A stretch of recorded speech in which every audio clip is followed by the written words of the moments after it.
भाई महागठबंधन के नाम पर ये लूट की लड़ाई है। कौन कितना ज्यादा लूट सके, कौन कितना ज्यादा सीट ले सके, किसी को मालूम नहीं है कि जब चुनाव हो जाएगा अगर गलती से ये लोग जीत गया तो कहां रहेगा, कौन किधर भागेगा किसी को पता नहीं है। जो जिसको सरकार में मौका मिलेगा उधरे भाग जाएगा। तो इसलिए इस ठगबंधन में मत पड़िए।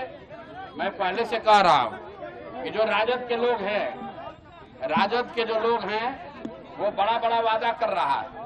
कोई ये नहीं पूछ रहा है कि भाई 15 साल तक आपके माँ बाप यहाँ पर मुख्यमंत्री थे, राजद की सरकार थी, तो बिहार का इतना दुर्दशा क्यों किया, इतना चोरी किया कि आदमी के बात तो छोड़िए जानवर का भी चारा खा गया। और वो आदमी, वो दल अभी कह रहा है कि हम बिहार में आएंगे तो सब सुधार कर देंगे। तो भाई 15 साल में क्यों नहीं किए? इसीलिए हम लोग रोज कहते हैं कि राजद का हालत वो है कि जो बूढ़े शेर का होता है। बूढ़ा शेर का कहानी सुने हैं ना? बूढ़ा शेर जब बूढ़ा हो जाता है, शिकार नहीं कर सकता है, तो सोने का कंगन लेके बैठता है ताकि कोई रास्ता चलता हुआ आदमी कंगन के लालच में आए तो उसको पकड़ के खाएंगे। तो ये राजद वाले जो हैं, ये जंगल राज वाले नेता, ये चाहते हैं बड़ा बड़ा वादा करके कि जनता फिर भ्रम में पड़ के किसी तरह हम लोग को वोट दे, तो फिर हम लोग अपहरण, रंगदारी, गुंडागर्दी जो पहले करते थे वही चालू करेंगे। इसलिए राजद को कोई वोट देने वाला नहीं है। लड़ाई जो है वो नीतीश भाजपा की, एनडीए और जनसुराज के बीच में है।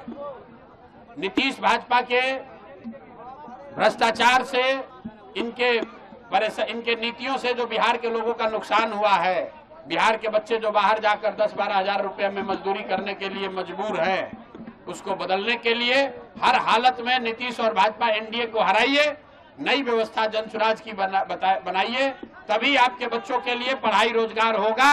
अन्यथा 30 वर्ष से नीतीश चाचा जैसे चला रहे हैं ऐसे ही चलता रहेगा। अगर गलती इस बार किए तो अगले 5 वर्ष भी भैया रोना मत, फिर मुखिया आपको 2-2.5 हजार रुपया राशन कार्ड में लेगा ही लेगा।